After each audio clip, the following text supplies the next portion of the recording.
मुंबईकरांसाठी ऐतिहासिक घोषणा। महालक्ष्मी रेसकोर्स आणि कोस्टल रोडची मोकळी जागा मिळून तब्बल 295 एकरवर जागतिक दर्जाचं सेंट्रल पार्क उभारलं जाणार आहे।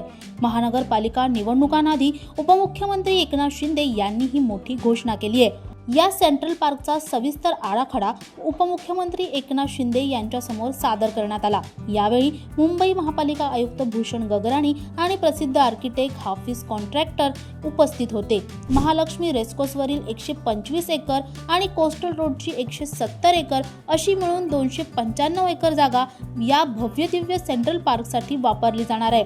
हे मुंबईकरांसाठी आजवरचं सर्वात मोठं गिफ्ट असल्याचं शिंदे यांनी सांगितलंय।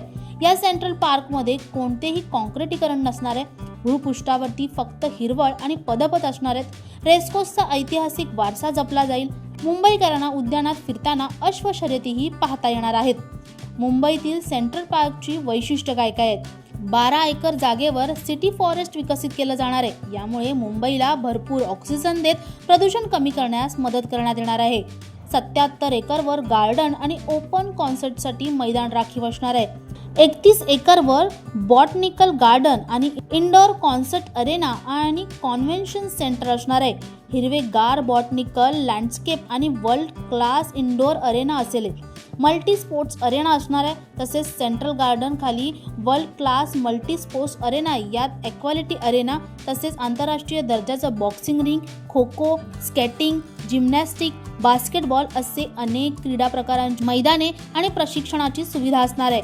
मुंबईच्या तरुण खेळाडूंसाठी आणि क्रीडाप्रेमींसाठी एक अद्ययावत क्रीडा परिसंस्था येथे निर्माण केली जाणार आहे। दरम्यान ठाणेकरांसाठी ही मोठी घोषणा करण्यात आली आहे। ठाणे खाडी किनारा परिसरात 50 एकर जागेत भारतातील सर्वात उंच 260 मीटर उंचीचा विविंग टॉवर उभारला जाणार आहे। याशिवाय कासरवडवली येथे कन्व्हेन्शन सेंटर, कोळशेतमध्ये टाउन पार्क, आगरी कोळी संग्रहालय, मत्स्यालय आणि विज्ञान केंद्र, आंतरराष्ट्रीय दर्जाचं स्नो पार्क, अम्युजमेंट पार्क, तसेच ॲडव्हेंचर पार्क, पक्षी संग्रहालय, म्युझिकल कॉन्सर्ट सेंटर आणि अत्याधुनिक स्पोर्ट्स कॉम्प्लेक्स उभारण्यात येणार आहेत।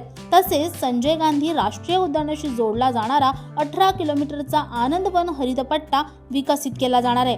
या सर्व प्रकल्पांमुळे मुंबई आणि ठाण्याच्या विकासाला नवी दिशा मिळणार असून नागरिकांच्या जीवनमानात मोठा बदल होईल असा विश्वास उपमुख्यमंत्री एकनाथ शिंदे यांनी व्यक्त केलाय। तर मग तुम्हाला काय वाटतं? मुंबई आणि ठाणेकरांचं जीवनमान खरंच बदलेल का? आणि नक्की कोणते बदल तुम्हाला तुमच्या आयुष्यात गरजेचे आहेत हे आम्हाला कमेंटमध्ये नक्की सांगा। आणि अशाच नवनवीन व्हिडिओसाठी नवशक्ती यूट्यूब पेजला लाईक, शेअर आणि सबस्क्राईब करायला विसरू नका। धन्यवाद।